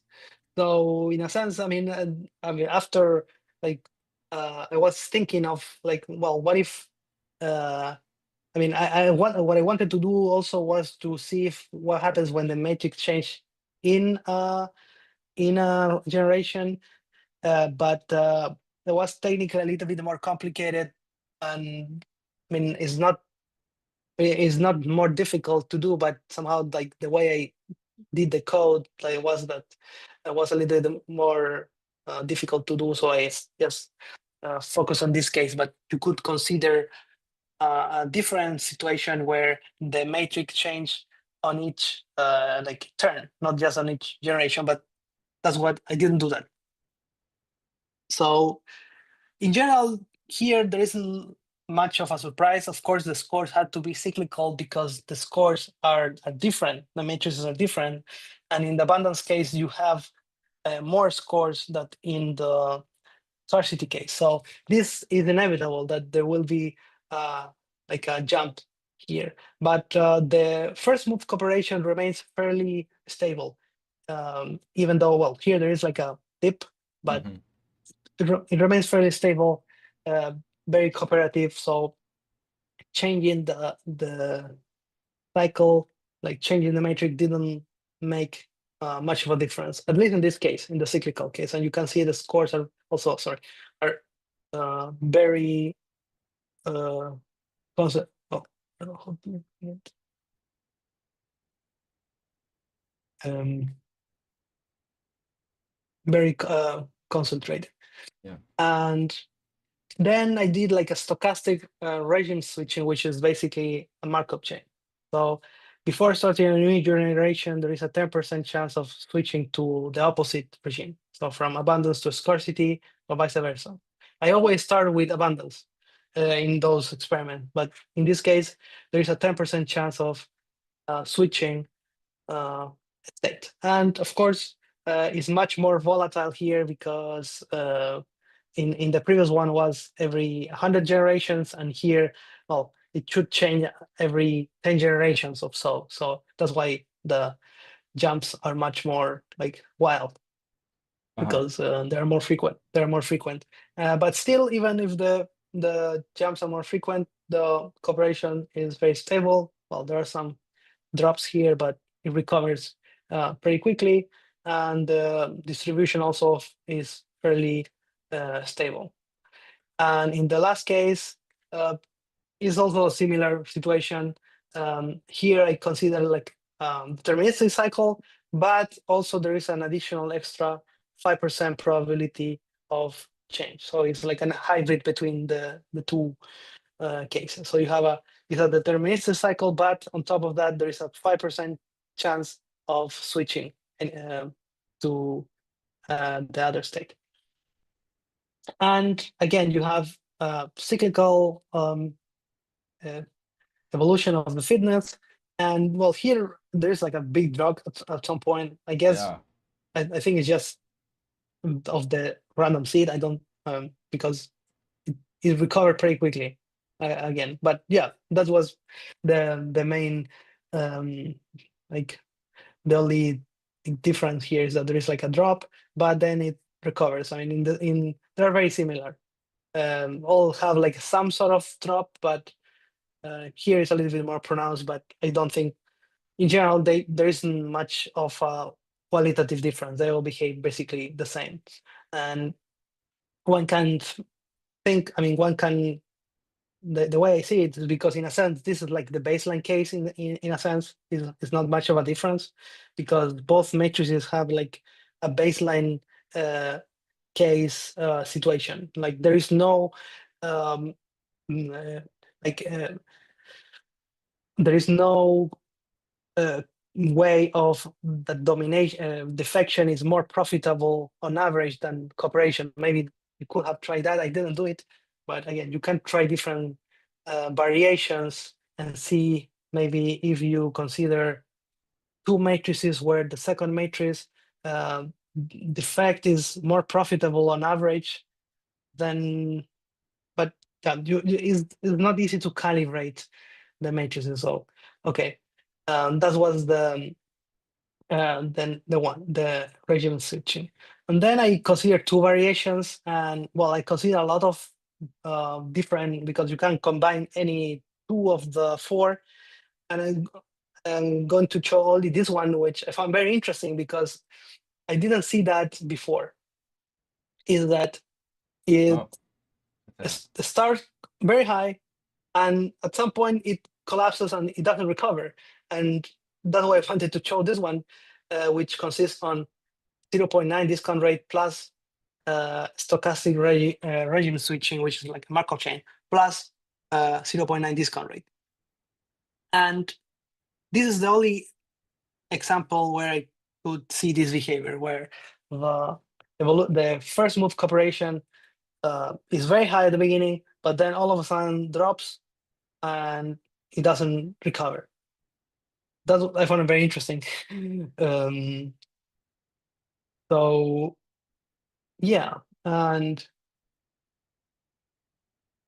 yeah, but also that's yeah, I wanted to mention also this is that also the scores didn't change much, even though like there is this big drop in like this the red plot changed a lot, but the blue plot is a little bit changed a little bit. Like you can see that the is like moved down a little bit, but it's not a big difference. So yeah, Yeah. that I found surprising. It was very surprising when I saw this one.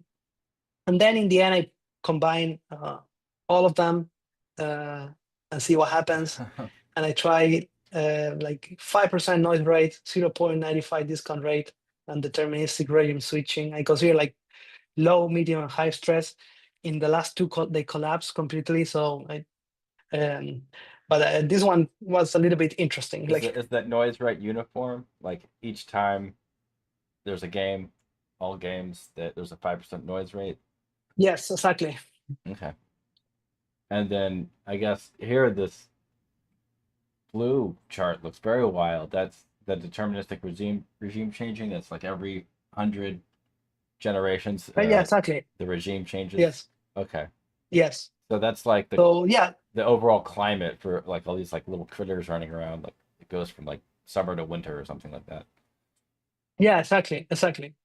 Uh-huh. So yeah, here I mix three variations, and it's a little bit is very because remember that when I did 5% noise rate, the first the cooperation rate collapsed. Mm-hmm. But if you add these two things, somehow, I mean, it collapsed for a little bit for 400 turns, but then some all of a sudden goes up.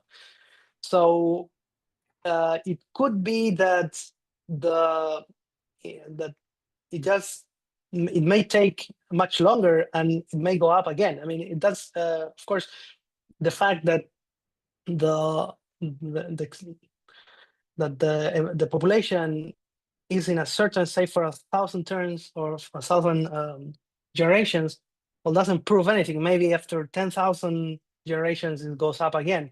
And this, for example, shows like an interesting case where the regime is in a almost zero cooperation rate for 400, around 400 turns from generation 200 to 600. So it's a decent amount, but then all of a sudden it goes up. So yeah, it is a little bit wild, this thing, when you try multiple variations.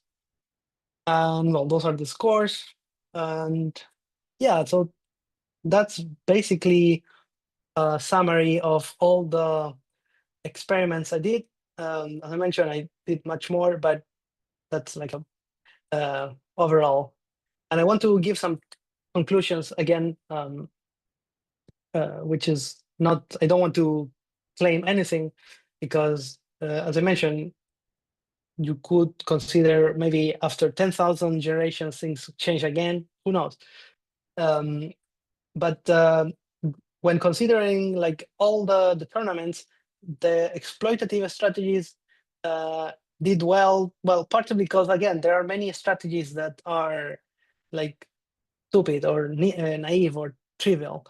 Um, but even like the difference from 2 to 3 showed interesting like variation. Like for 2 states, you don't have much room for maneuver, but if you add you consider 3 states, you can add a little bit more nuance.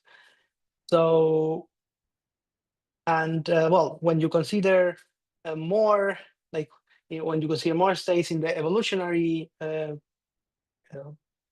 experiments I did, well, the situation also was a little bit different. Like in the baseline case, cooperation emerges, but again, then if you start doing like tweaks here and there, things can look very, very different. And well, I think that's the main conclusion is that what is a good strategy depends heavily on the population, and there is no bulletproof strategy. Like when you consider all strategies of a given class, things are quite different from when you um, consider like a sample, and depends on the sample. Things like what's a good strategy will be very different. Um, as I mentioned, when there is only noise, somehow there is like a interesting phase transition uh, of 5% noise rate when you consider like 2% mutation rate. But I think like this 5% depends on the 2%. So Yeah, I wonder appears to be a what phase if transition there's at a an interplay there. Like that's some thing to explore. yeah. That's You know? I mean pretty much uh, open. And then like when you discounting is interesting because it's non-linear. And as we saw in the example, sometimes you can find uh, good strategies that are highly like cooperative, and sometimes they're not, but still they do almost optimally. So in a sense, there is no one like universal path or trajectory. Like sometimes the defective strategies, or at least defective in the first turn, manage to do almost optimally, in the sense that optimally means when uh, the scores you get from pure cooperation, that's the maximum you can get, but you can get pretty close with very different strategies. The invaders, as I mentioned, the population was very robust from adding those naive invaders, but what if I didn't do this experiment of adding invaders on each generation, for example, or considering invaders that depend on the population. But then the question is, how do you create an algorithm to sample a sufficient amount of strategies that do better than a given population that's not just sampling? Um, so that's something that one could like to see what happens, that this generate like a super mutant strategy, or it's doesn't converge to anything. um, that's an interesting question. And um, Yeah, so I guess like so in what's the like how was it robust to these defector jerks that invaded? I mean, I guess if like all of a sudden like 90% of the population is are these single state Turing machine uh, mhm, finite state finite machines, state machine. then to deal with them, it's like you have to have a decision mechanism within yourself to say like, okay, if they keep defecting, then you can't be their sucker. You can't just let them. You can't cooperate with them. Mhm. I guess you have to like defect back to them in order to get like the minimal um that like that 1 point each kind of thing. Yes. um, yeah, I think the thing is that what like the defect only strategies, I mean, it seems that at least the 10% that remains is robust to these naive strategies. Like, it won't give them like 3 points. So in a sense, they don't do well against anyone, because against themselves they do 1 point, and against these cooperative strategies they catch pretty quickly. So they don't profit from anyone. So that's why they don't do much, and they get wiped out pretty quickly. Whereas the cooperative ones, at least among themselves, they will get a fair amount of scores. So yeah, Mm. it's pretty clear to see why uh, this was the result, so to speak. That it was very robust, because I mean, the I strategies are see. good enough. to not get trapped against those like naive defectors. So there is like a sort of antibodies against those. Yeah. But I guess like a And regular player against a defector player, um, mhm, they, I guess that sequence that they play with them, that 50 sequence would most likely be all defecting. yes, Okay. And then when that regular player goes on to play another regular player, like they'll more or less optimize for cooperating and then achieve a higher score than yeah, that series yes, that they played with that exactly, defector. Hmm. yes. So So yeah, the I mean defectors always get like one. I score mean runs of one of the minimal. yeah, Uh-huh. they don't do well against any strategy, so that's why they get I see. wiped out pretty quickly. So if you could consider, I mean, that's why I was, if more interesting invaders are at, probably things would be different, but I didn't try that. Yeah. And yeah, sometimes like phase, like changes took several hundred generations. So maybe even 1,000 generations is not enough. I mean, maybe like things like even in the cooperative state, maybe, I mean, it's very unlikely, but maybe after 10,000 generations, it collapses. And then after 20,000 generations goes up. I mean, um, it could have happened this. I mean, I didn't prove any like long-term behavior, although at least the baseline case seems like very robust. I mean, very stable, and I guess because of the structure of the payoff matrix, but that's something I don't know. And um, also, as in the last one of the last examples, like cooperation can go from almost one to almost zero. So that I mean, it may happen that the corporations we saw at the beginning at some point may collapse, but after 20,000 generations. But again, I only try 1,000, so So the discount rate, that's who knows? discounting over the 50, sequence of 50. Yes. Okay. I mean, So so here it's I'm talking, just like, okay, yeah. here I just talking about this one, that it collapsed. Oh, I see.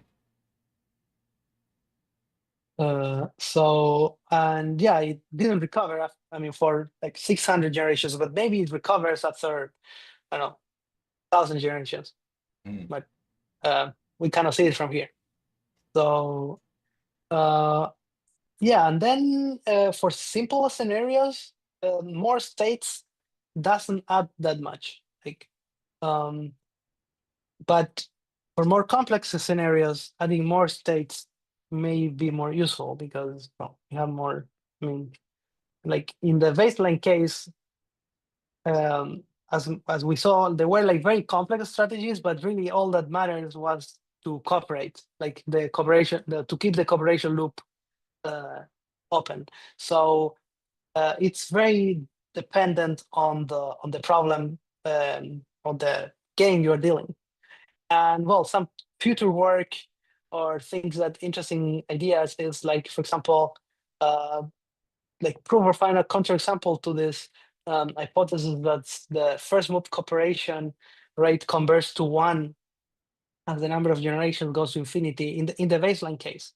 And I had to mention that cannot be one because there is a mutation rate. So because there is 2% chance that the strategy, I mean that the first node will be defective or will defect, sorry. So this won't be one, but will be one minus the mutation rate or something like that. Um, but maybe if you do the mutation rate small, then the first move cooperation will get closer to one or something like that. And that seems from the pictures, but again, one cannot prove things by picture. So, but it seems that that's the case. And then yeah, like one can try different games. I mean, this again, you can do that for any type of at least like payoff metric of two by two, but you can do by any sort of, you can consider three, four, actions. It's just that the number of finite state machines will become larger and larger, so it may be slower, but this can be done for any type of games. And also, as I mentioned, one of the questions was, I don't know, I mean, it's like for a given population, how do you can find a reliable way of, like, how can you find reliably a strategy that does better than the average without sampling? I mean, because of course, the one way is to just sample strategies or take variations of the strategies that did the best and see like if you can find strategies that do much better than the average, for example. And then what if you replace your population, let's say 20%, by those invaders that do better than the average? And what if you repeat that process every generation or every couple dozen generations? If the population robust or it collapses? Or is there like a phase transition for if the amount of invaders is too large, then it collapses, and if it's too small, it is robust? Probably something like that should happen. And yeah, like what sort of a strategy does emerge from adding those invaders? Does it create like a super strategy, or it keeps like changing forever? Because in a sense, as we saw, like there's no better strategy in principle. So maybe the it's like you are chasing, like, okay, this strategy does better than this, but then you can find another one that does better than this, and so on. You can do this like forever, and maybe it doesn't like converge to a super mutant strategy. And then one can try different tournament types, like for example, like instead of doing 50 rounds, you do to run the tournament until one player reaches, let's say, 100 points, and then so in a sense you are it's not just about getting the scores, but it's getting it fast. Like, how does this change? Does it change things or not? Or instead of considering cumulative scores, you just give 1 point if you win. Like if you have more points after the 50 rounds than your opponent, you get 1 point. Otherwise, you get 0 or 1/2 if you draw. Like, because or the cumulative case, the case we did, in a sense, if you gain by 100 points, I mean, it's much better than winning by 10 points. But in some situations, it just mattered about winning. Like, if you win by 1 point, that's enough. And in a sense, you can like just in a sense, this is a little bit more robust, because you can get a lot of points just like getting a lot of points from some sample of the population, like the naive ones. But in this case, you want to win against many opponents. Mhm. So this tournament would maybe give different like situations. Right. Oh, I Also, see. well, So this is a that's more, counting how many series that a given player won in the round robin yes, yeah. So winning or is in the just tournament. Yeah. having more points, but you don't count all the points as we did. You just give 1 point to the one that got more points, and then yeah, it's completely different strategy, because you want to win to many opponents. Not doesn't matter if you win by 1 point. You can win by 1 point again, as many as possible. Right. Right. So So it's like you could have all your points stacked up on just a couple like opponent runs, and then but yes, on a yes. whole, For like example, you if lost against more than you won, but the yes, losing yes. point distribution was okay. Yeah. Oh, that's Yeah, interesting. exactly. So this, in a sense, it is more like avoid like those situations where there is like a weak, or like, that you get all the points. This is, you have to be robust in a sense. Hmm. And then also you can consider more complex matrices where the payoffs are dynamic, and depend on the player's actions. This is much more complicated, but also much can be very, very interesting to analyze. Like, for example, like you can think of like a stock market game where the payoff depend on the prices, which are determined by supply and demand. For example, if there are more buyers than sellers, the price goes up, and vice versa. And you can like consider situations where the payoffs are not fixed.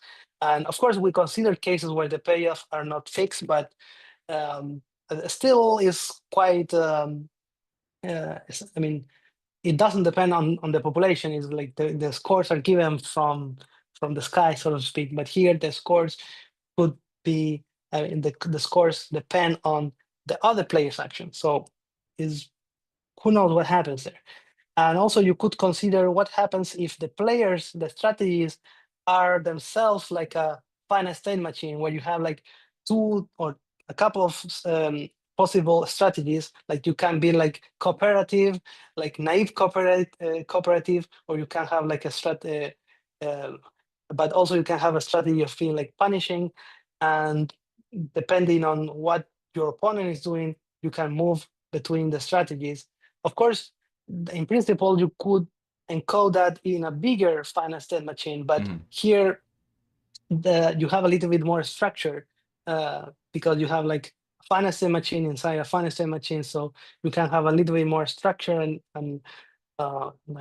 instead of just because when you have more states, is in a sense, it's very easy to like make a serious mistake that breaks everything. Whereas if you have like maybe like uh, the couple small finite state machines, maybe they do better than a bigger one. I mean, if you just do this method of exploring the So space, it's like I because want to maybe switch between doing this three-state machine and this three-state machine, and yes, that's a very small class of six-state machines, so to speak. yeah, exactly, Uh-huh. yes, yes. But maybe you can say, okay, if my opponent is playing aggressive, I also like you can have like aggressive and a peaceful strategy, whatever. And Yeah, yeah. so in a sense, you can consider all sort of interesting variations. I mean, this is just one way, the one simple way one could like conceive that, but there are many ways this can one can add variations. So yeah, that's well took a little bit. So thanks for your time. Excellent, Rodrigo. Thank you. Yeah, I was thinking also like the mutation algorithm for one of these machines. It's just sort of pick one of the states and change it, or pick one of the transitions and change that. But you could also take that state machine and then run it through like a round robin generation. And while you're doing that, try to accumulate like what states are more important or what states get used more often and what transitions get used Hmm. more often. You can kind of get like a feel like, okay, this is the important part, and you want to like mutate that, Yes.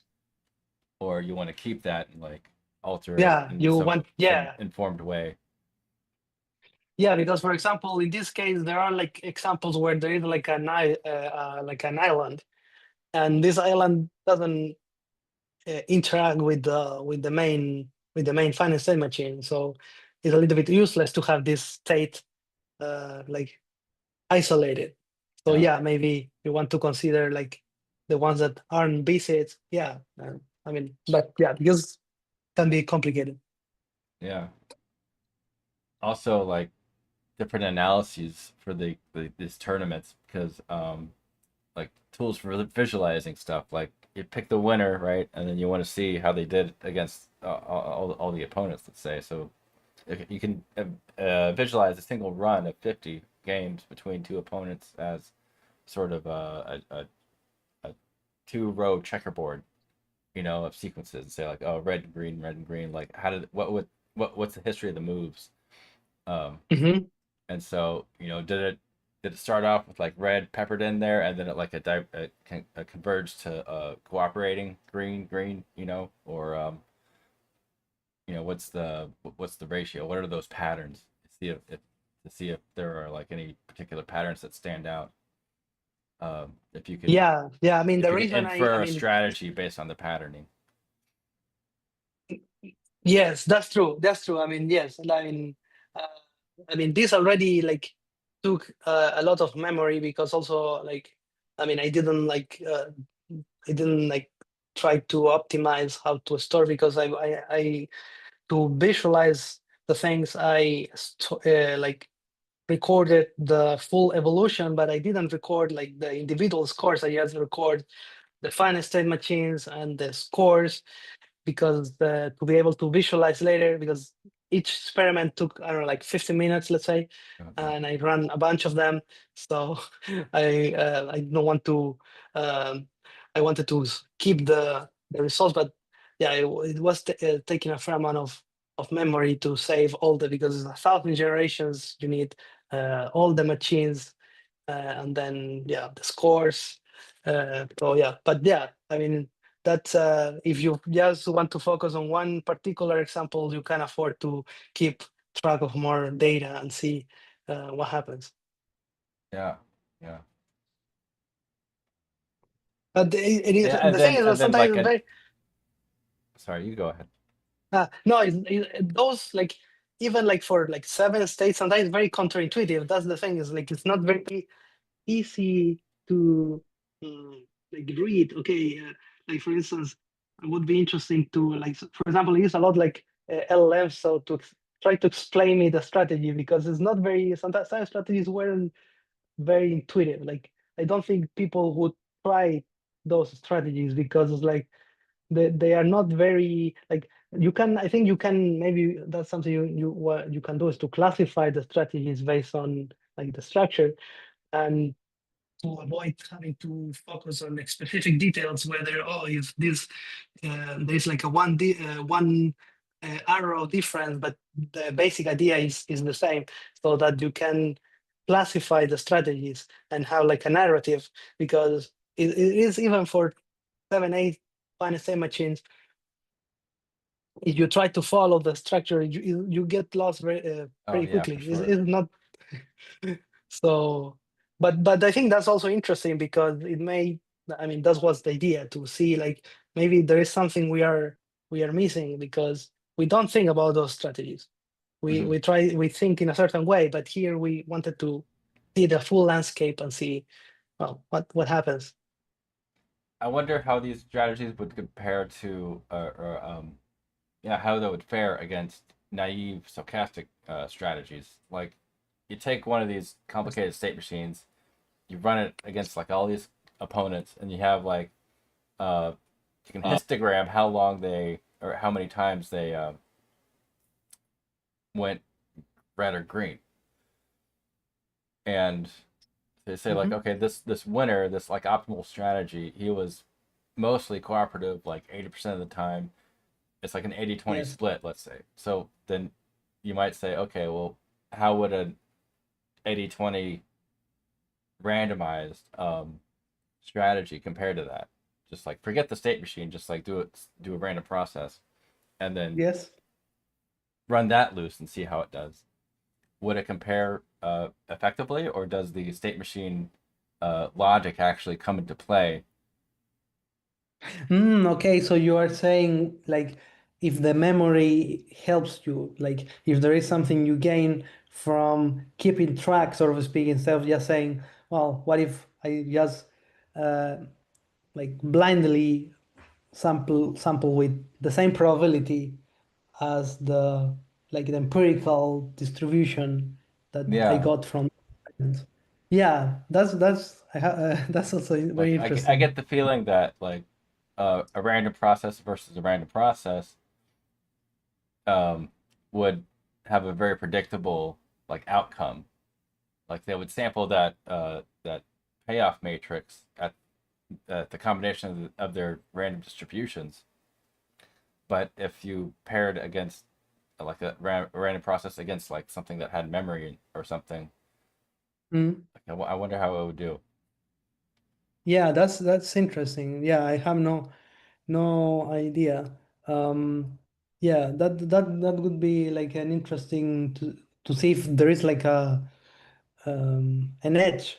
I mean, I guess there has to be, but who knows?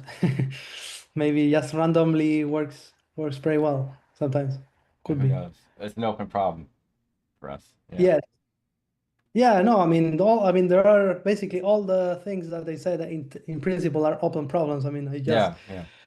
there like I tried to see what happens. I mean, I didn't want to have like expectations about what would happen, but just to see what happens. Because I mean, the book, as I mentioned, is like very like the cooperation seems like inevitable. Uh, but yeah, maybe in some situations, I mean, it's not that that's not maybe the case, but there may be many ways of reaching like equilibrium, so to speak. That's that's what this may suggest. But yeah, I mean, I think it's very premature to do any sort of like extrapolations. Cool. Cool. Well, thanks once again, Rodrigo. And No, thanks for the invitation. thanks for everyone tuning in on the live stream. Thank you for your questions, memes, and we'll see you all again next time.